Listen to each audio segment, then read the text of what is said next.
Welcome to Lecture 4.2, Symbolic Integration in MATLAB for Introduction to Programming in Mechanical Engineering. By the end of this lecture video, you will have an understanding of what the Symbolic Toolbox is, how to define symbolic expressions, how to solve calculus problems symbolically, and how to apply symbolic integration to the centroid calculations from the previous lecture. This slide, the table of contents, contains hyperlinks to each of the sections to make the downloaded PDF easy to navigate.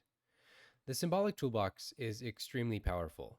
MathWorks documentation for it is linked here in the downloaded PDF. It's capable of solving math equations symbolically in the same way that we do as humans. In fact, included in the toolbox is the ability to do calculus, including differentiation and integration. This lecture will build towards evaluating the same centroid from the previous lecture without having to use numeric integration. Now, to use the symbolic toolbox, variables have to be defined as symbols.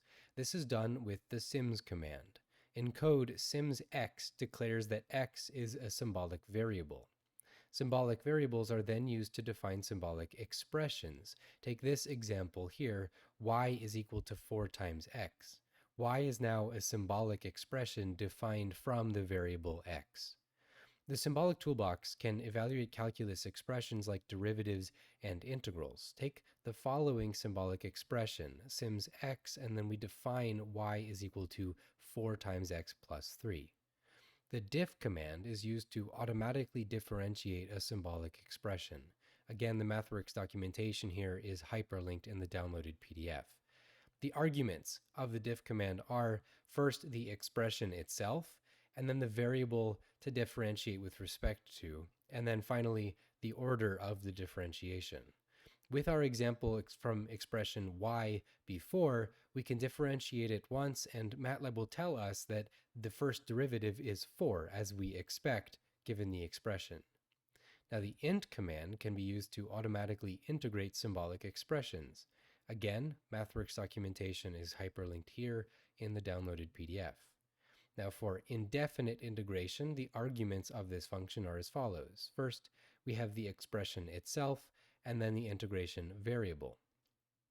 Again, if we take the example from before, we integrate it and we find that it returns the expression x times 2 times x plus 3, which simplifies down to 2 times x squared plus 3 times x, which is exactly what we get when we integrate the original expression y equals 4 times x plus 3. For definite integrals, however, the arguments are a little different. Again, we have the expression first and then the integration variable, but now we also include a lower and upper limit for the integral. For the same example expression as before, it returns a value of 39 with the integration limits 1 to 4. Which matches what our calculators would tell us. I won't do the math in this lecture, but you can check me if you want. Now recall the following equation from the previous lecture for calculating a centroid of a triangle. Lecture 4.1 uses numeric integration to solve for xc. Now let's do it using symbolic calculus. We first have to define a symbolic expression for x of y, which we'll call x, and we'll set it to 3 minus 3/4 y. Then we'll define start and end bounds for the function, which in this case is just the height of the triangle, so y1 equals 0 and y2 equals 4.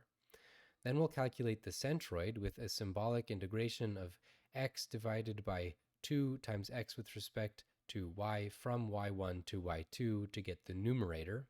Again, recall that the numerator is the integral of xcdA dA, which is equal to x of y divided by 2 times x of y times dy.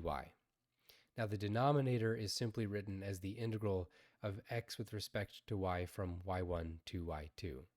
And we find here that the value from this symbolic math is xc equals 1. But again, recall that just like before, the value of this integral is taken from the base of the triangle in that orientation, which is here located at x equals 3. So we subtract this value from 3 and we find that xc is 2.